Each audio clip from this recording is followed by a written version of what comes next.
Hello friends, welcome back to my YouTube channel education help desk. साथियों, आज इस current affairs के videos में आप सभी का स्वागत है। तो आज के बेहतरीन करंट अफेयर के 10 क्वेश्चन आपके सामने हैं, जिसमें से क्वेश्चन नंबर 1 आपके सामने दिख रहा है। तो आइए स्टार्ट करते हैं।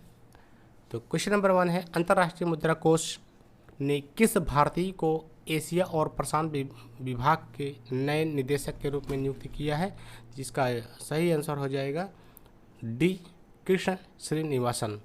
तो यहाँ पर जो सही आंसर होगा वो होगा कृष्ण श्रीनिवासन।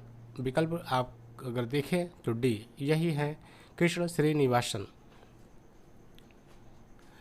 आइए इस क्वेश्चन के कुछ इंपॉर्टेंट पॉइंट्स हैं, उनके बारे में चर्चा कर लेते हैं साथियों। कृष्ण श्रीनिवासन अंतर्राष्ट्रीय मुद्रा कोष के एशिया और प्रशांत विभाग के नए निदेशक बने हैं। कृष्ण श्रीनिवासन चांगयोंग री का स्थान लेंगे। अगर IMF का फुल फॉर्म पूछे तो इंटरनेशनल मॉनेटरी फंड। अगर IMF का फुल फॉर्म पूछा जाए तो इसका हो जाएगा इंटरनेशनल मॉनेटरी फंड। अंतर्राष्ट्रीय मुद्रा कोष हिंदी में है। स्थापना 27 दिसंबर 1945। मुख्यालय की बात की जाए तो वाशिंगटन DC जो कि USA में है, और सदस्य देश जो है इसमें 190 हैं। अध्यक्ष जो है इसका क्रिस्टलिन जॉर्जिवा है। आइए चलते हैं पिछले टॉप 5 अंतर्राष्ट्रीय नियुक्ति का रिवीजन कर लेते हैं। तो नंबर 1, अंतर्राष्ट्रीय मुद्रा कोष के नए मुख्य अर्थशास्त्री पियरे ओलिवियर गॉरिंचस हैं। और दूसरे नंबर की बात करें तो भारतीय मूल के किस व्यक्ति को चैम्बर्स ऑफ कॉमर्स द्वारा US इंडिया बिजनेस काउंसिल्स का नया अध्यक्ष नियुक्त किया गया है? तो अतुल केशव को। और शंघाई सहयोग संगठन SCO के नए महासचिव जो है वो झांगमिंग हैं। पेट्रोलियम निर्यातक देशों के संगठन के नए महासचिव जो हैं वो हैथम अल घिस हैं। और अमेरिका की खुफिया एजेंसी सेंट्रल इंटेलिजेंस एजेंसी ने भारतीय मूल के किस व्यक्ति को अपना पहला मुख्य प्रौद्योगिकी अधिकारी नियुक्त किया है? तो नंदमूल चंदानी को नियुक्त किया है। क्वेश्चन नंबर 2 है आपके सामने साथियों। केंद्रीय कृषि और किसान कल्याण मंत्री नरेंद्र सिंह तोमर ने जानवरों के लिए एनकोवैक्स नामक भारत की पहली कोरोना वैक्सीन लॉन्च की है। इस वैक्सीन को किस संस्थान ने विकसित किया है? तो इसे विकसित किया है साथियों राष्ट्रीय अश्व अनुसंधान केंद्र, जो कि हिसार में है। तो यहाँ पर सही विकल्प आपका हो जाएगा विकल्प A, और ये है राष्ट्रीय अश्व अनुसंधान केंद्र। इन्होंने ही एनकोवैक्स नामक भारत की पहली कोरोना वैक्सीन लॉन्च की है, जो कि जानवरों के लिए है। तो आइए इसके कुछ इंपॉर्टेंट पॉइंट्स के बारे में जानते हैं। इसके इंपॉर्टेंट पॉइंट्स हैं साथियों। जानवरों के लिए एनकोवैक्स नामक भारत की पहली कोरोना वैक्सीन को हरियाणा के हिसार में स्थित राष्ट्रीय अश्व अनुसंधान केंद्र में विकसित किया है। एनकोवैक्स जानवरों के लिए एक निष्क्रिय SARS कोवैक्सीन 2 डेल्टा वैक्सीन है। इस वैक्सीन की खासियत है कि यह कोरोना वायरस के डेल्टा और ओमिक्रॉन वेरिएंट पर भी कारगर है। इस वैक्सीन के साथ साथ जानवरों के लिए CanCoV-2 एलिसा नामक एंटीबॉडी डिटेक्शन किट भी लॉन्च किए गए हैं। क्वेश्चन नंबर 3 की बात कर लें साथियों। तो अंतर्राष्ट्रीय श्रम सम्मेलन 2022 के 110वें संस्करण का आयोजन कहाँ हुआ है? तो यह आयोजन हुआ है साथियों जनेवा में, जो कि स्विट्जरलैंड में है जनेवा। यहीं पर जो है इस संस्करण का आयोजन हुआ है। आइए कोई इसके जो इम्पोर्टेंट पॉइंट्स हैं उसके बारे में जानते हैं साथियों। ILC का अगर फुल फॉर्म पूछे तो इंटरनेशनल लेबर कॉन्फ्रेंस है। अंतर्राष्ट्रीय श्रम सम्मेलन, जिसे अंतर्राष्ट्रीय श्रम संसद के रूप में भी जाना जाता है। ये आपसे पूछ सकता है कि अंतर्राष्ट्रीय श्रम संसद किसे कहा जाता है? तो अंतर्राष्ट्रीय श्रम सम्मेलन को ही अंतर्राष्ट्रीय श्रम संसद के रूप में भी जाना जाता है। इसे प्रतिवर्ष अंतर्राष्ट्रीय श्रम संगठन द्वारा आयोजित किया जाता है। इस सम्मेलन में व्यावसायिक सुरक्षा और स्वास्थ्य, सामाजिक, आर्थिक और एकजुटता से जुड़े मुद्दों पर चर्चा की गई है। भारत की तरफ से अध्यक्षता भूपेंद्र यादव जी ने किया है, जो कि केंद्रीय श्रम और रोजगार मंत्री हैं। तो इस तरीके से इस क्वेश्चन की कुछ डिटेल्स हैं साथियों, इसको ध्यान में रखिए। अगर पिछले टॉप 5 सम्मेलन का रिवीजन किया जाए तो यहाँ पर नंबर 1 पे है इंडिया ग्लोबल फोरम के वार्षिक शिखर सम्मेलन का आयोजन कहाँ हुआ है, तो बेंगलुरु में हुआ है, जो कि कर्नाटक में है साथियों। और दूसरे पॉइंट की बात की जाए तो बिम्स्टेक शिखर सम्मेलन 2022 का आयोजन कहाँ हुआ है, तो कोलंबो में हुआ है, जो कि श्रीलंका में है साथियों। पॉइंट 3 की बात करें तो G7 कृषि मंत्रियों की आभासी सम्मेलन की अध्यक्षता कौन सा देश ने किया है, तो जर्मनी ने किया है। और 4 नंबर पॉइंट की बात करें तो गल्फ निवेश सम्मेलन 2022 का आयोजन कहाँ हुआ है, तो श्रीनगर में हुआ है, जो कि जम्मू कश्मीर में है। और 5 पॉइंट की बात करें तो किस देश ने अंतर्राष्ट्रीय जल सप्ताह जल सम्मेलन 2022 की अध्यक्षता की है, तो सिंगापुर ने किया है। इस तरीके से इसके कुछ इंपॉर्टेंट पॉइंट्स थे साथियों। आइए क्वेश्चन नंबर 4 की तरफ चलते हैं। संयुक्त राष्ट्र व्यापार और विकास सम्मेलन द्वारा जारी विश्व निवेश रिपोर्ट के अनुसार वर्ष 2021 में भारत प्रत्यक्ष विदेशी निवेश हासिल करने के मामले में किस स्थान पर रहा है, तो यह पर विकल्प बी सही है और स्थान है 7वें। अगर एफडीआई का फुल फॉर्म पूछा जाए तो फॉरेन डायरेक्ट इन्वेस्टमेंट होता है। आइए इसके कुछ इंपॉर्टेंट पॉइंट्स हैं, उनके बारे में जानते हैं साथियों। तो इंपॉर्टेंट पॉइंट्स हैं यहाँ पर, संयुक्त राष्ट्र व्यापार और विकास सम्मेलन द्वारा जारी विश्व निवेश रिपोर्ट के अनुसार वर्ष 2021 में भारत प्रत्यक्ष विदेशी निवेश हासिल करने के मामले में 7वें स्थान पर रहा है। इस रिपोर्ट के अनुसार भारत का प्रत्यक्ष विदेशी निवेश वर्ष 2021 में 19 अरब डॉलर से घटकर 42 अरब डॉलर रहा है, जो वर्ष 2020 में 64 अरब डॉलर था। शीर्ष 3 देशों के नाम अगर देखें तो अमेरिका जो है 367 अरब डॉलर और चीन जो है 181 अरब डॉलर, हांगकांग 141 अरब डॉलर में है। जारीकर्ता जो होता है यूनकाइटेड होता है, United nation conference on trade and development, मुख्यालय इसका जिनेवा है, जो कि स्विट्जरलैंड में है। और क्वेश्चन नंबर 5 की बात कर ले साथियों यहाँ पर, तो ड्रोन नीति को मंजूरी देने वाला भारत का पहला राज्य कौन सा बना है, तो ड्रोन नीति को मंजूरी देने वाला भारत का जो पहला राज्य बना है वो बना है हिमाचल प्रदेश। यहाँ पर विकल्प डी आपका सही है। आइए इसके कुछ इंपॉर्टेंट पॉइंट्स हैं। हिमाचल प्रदेश ड्रोन नीति को मंजूरी देने वाला भारत का पहला राज्य बन गया है। इस नीति के बनने से कृषि, बागवानी, वन, उद्योग और गृह विभाग के काम आसान हो जाएंगे।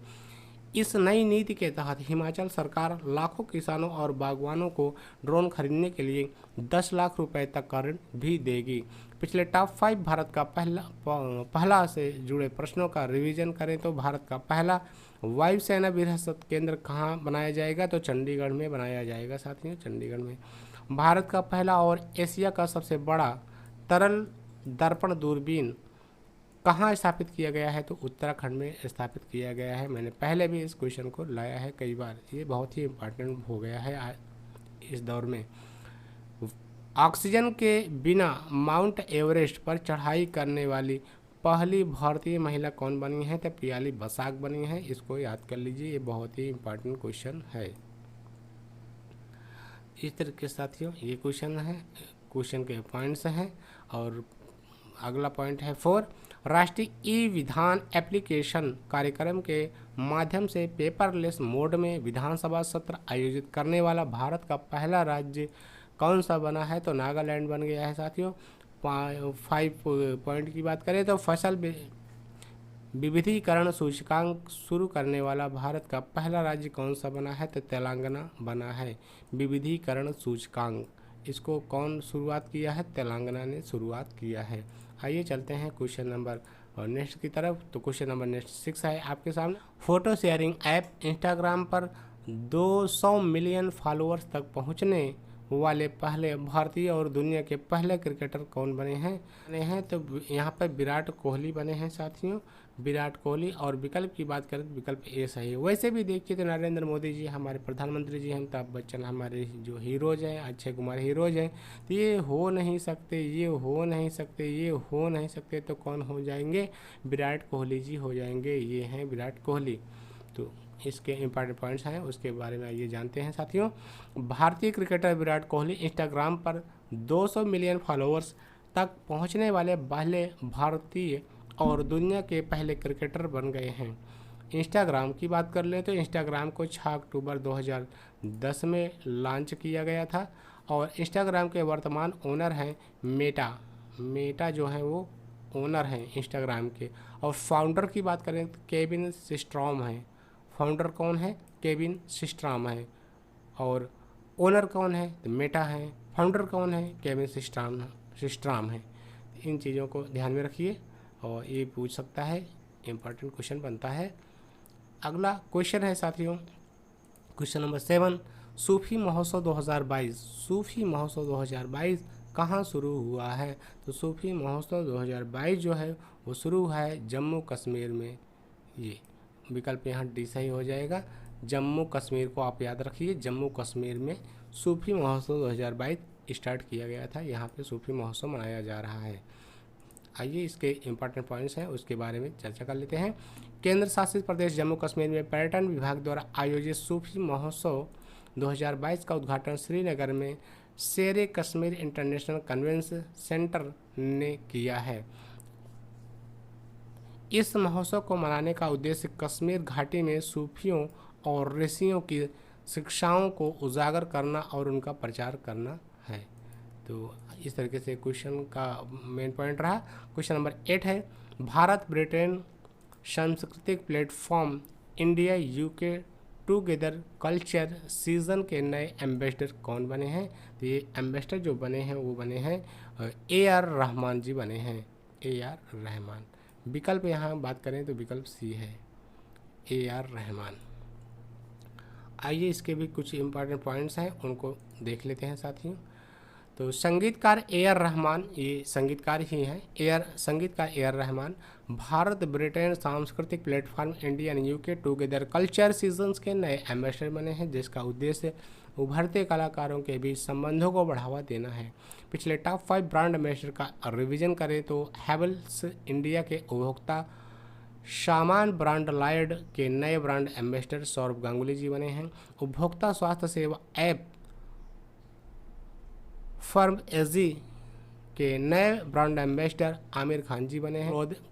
क्लॉथिंग ब्रांड कंपनी पंपा के नए ब्रांड एम्बेसडर जॉर्ज रिसेल बने हैं। और भारतीय एक्सा लाइफ इंश्योरेंस के नए ब्रांड एम्बेसडर विद्या बालन जी बनी थी। ऑनलाइन गेमिंग प्लेटफॉर्म बिंजो के नए ब्रांड एम्बेसडर महेंद्र सिंह धोनी जी बने थे। क्वेश्चन नंबर 9 की बात करें साथियों तो यहाँ पर बैखो त्यौहार 2022 किस राज्य में मनाया गया है? तो बैखो त्यौहार जो मनाया गया है वो मनाया गया है साथियों नागालैंड में मनाया गया है। नागालैंड में ये देखिए बैखो त्यौहार मनाया जा रहा है, 2022 का बैखो त्यौहार है। आइए इसके कुछ इंपॉर्टेंट पॉइंट्स के स्पेशलिस्टिस को देखते हैं साथियों। तो भारत के उत्तर पूर्वी राज्य असम में बैखो उत्सव 2022 मनाया गया। असम में यह त्यौहार राभा जनजाति द्वारा धन के देवता को खुश करने और अच्छी बारिश तथा अच्छी फसल की मांग करने के लिए मनाया जाता है। किस लिए मनाया जाता है और कौन सी जनजाति? राभा जनजाति द्वारा मनाया जाता है। धन के देवता को खुश करने के लिए, अच्छी बारिश के लिए और अच्छी फसल के लिए मनाया जाता है। तो यहाँ पर इस तरीके से है। और कुछ फेस्टिवल्स की बात करें, रिवीजन करें तो होगा लोसांग नामसूंग महोत्सव किस राज्य में मनाया जाता है? इसे लोसांग भी कहते हैं और नामसूंग भी कहते हैं। अगर इन दोनों नामों से आए और पूछा जाए कि किस राज्य में मनाया गया है तो सिक्किम में मनाया गया है। तो तुरंगिया महोत्सव 2022 कहाँ मनाया गया है? तो अरुणाचल प्रदेश में। स्पतुक गुस्टर फेस्टिवल 2022 कहाँ मनाया गया है? तो लद्दाख में मनाया गया है। कचाई लेमन फेस्टिवल 2022 कहाँ मनाया गया है? तो मणिपुर में मनाया गया है। विश्व प्रसिद्ध खजुराहो नृत्य महोत्सव कहाँ मनाया गया है? तो मध्य प्रदेश में मनाया गया खजुराहो नृत्य महोत्सव। क्वेश्चन नंबर 10 की तरफ चलते हैं साथियों। क्वेश्चन नंबर 10 है आपके सामने international institute of sports management ने business of sports the winning formula for success नामक स्पोर्ट्स मार्केटिंग पर भारत की पहली पुस्तक लॉन्च की है। इस पुस्तक को किसने लिखा है? तो इस पुस्तक को लिखने वाले हैं वो हैं राजेश तलवार। इस पुस्तक को लिखने वाले हैं राजेश तलवार। किस पुस्तक को? International institute of sports management ने तो लिखा है, और नाम क्या है? Business of sports the winning formula for success, ये पुस्तक का नाम है। तो इस पुस्तक को लिखा राजेश तलवार ने, और विकल्प यहाँ पर डी सही है। तो यहाँ पर जो आज के 16 जून के जो महत्वपूर्ण क्वेश्चन और बनते हैं वो क्वेश्चन है साथियों आपके सामने। क्वेश्चन नंबर है 11, प्रसार भारती के नए सीईओ कौन बने हैं? तो मयंक कुमार अग्रवाल जी बने हैं। और क्वेश्चन नंबर अगर 12 की बात करें तो केंद्रीय रक्षा मंत्रालय ने चीफ ऑफ डिफेंस स्टाफ की नियुक्ति से संबंधित नियमों में संशोधन करके सीडीएस की नियुक्ति की पात्र उम्र सीमा कितने वर्ष कर दी है? तो 62 वर्ष कर दी है साथियों। ये क्वेश्चन बहुत ही इम्पॉर्टेंट हो जाता है, तो इसको याद रखिएगा। और 13 की बात करें तो संयुक्त राष्ट्र ग्लोबल कॉम्पैक्ट द्वारा मान्यता प्राप्त करने वाले पहले भारतीय कौन बने हैं? तो रामकृष्ण मुकाविली बने हैं। और क्वेश्चन नंबर 14 की बात करें तो महिला ढोने की प्रथा को कम करने के लिए किस भारतीय संस्थान के शोधकर्ताओं ने होमसेप नामक रोबोट विकसित किया है? तो ये विकसित किया है साथियों भारतीय प्रौद्योगिकी संस्थान मद्रास ने किया है। अगर 15वें क्वेश्चन की बात करें साथियों तो मेटावर्स में कार्यालय स्थान धारण करने वाला दुनिया का पहला प्रत्यायन नियायक कौन सा बना है? तो अखिल भारतीय तकनीक शिक्षा परिषद नई दिल्ली बनी हुई है। तो इस तरीके से इसके अन्य इम्पॉर्टेंट क्वेश्चंस हैं साथियों। और आज जो आने वाले प्रश्नों का रिवीजन आइए एक शास्त्रीय नजर में कर लेते हैं साथियों। तो अंतर्राष्ट्रीय मुद्रा कोष ने किस भारतीय को एशिया और प्रशांत विभाग के नए निदेशक के रूप में नियुक्त किया है? तो कृष्ण श्रीनिवासन को। केंद्रीय कृषि और किसान कल्याण मंत्री नरेंद्र सिंह तोमर ने जानवरों के लिए एनकोवैक्स नामक भारत की पहली कोरोना वैक्सीन लॉन्च की है। वैक्सीन की किस संस्था ने विकसित किया है? तो राष्ट्रीय अश्व अनुसंधान केंद्र हिसार ने लॉन्च किया है। अंतर्राष्ट्रीय श्रम सम्मेलन 2022 के 110वें संस्करण का आयोजन कहाँ हुआ है? तो जेनेवा स्विट्जरलैंड में हुआ है। क्वेश्चन नंबर जो नेक्स्ट है उसका अगर रिवीजन करें तो क्वेश्चन नंबर 4 आपका है। संयुक्त राष्ट्र व्यापार और विकास सम्मेलन द्वारा जारी विश्व निवेशक रिपोर्ट के अनुसार वर्ष 2021 में भारत प्रत्यक्ष विदेशी निवेश हासिल करने के लिए किस स्थान पर रहा? तो 7वें स्थान पर रहा है। ड्रोन नीति को मंजूरी देने वाला भारत का पहला राज्य कौन बना है? तो हिमाचल प्रदेश बना है। फोटो शेयरिंग ऐप इंस्टाग्राम पर 200 मिलियन फॉलोअर्स पहुंचने वाले कौन है? तो विराट कोहली जी हैं। इस तरीके से ये क्वेश्चन है क्वेश्चन नंबर 6। और चलते हैं क्वेश्चन नंबर 7 की तरफ। क्वेश्चन नंबर 7 है आपके सामने, सूफी महोत्सव 2022 कहाँ शुरू हुआ है? तो जम्मू कश्मीर में शुरू हुआ है साथियों। सूफी महोत्सव जम्मू कश्मीर।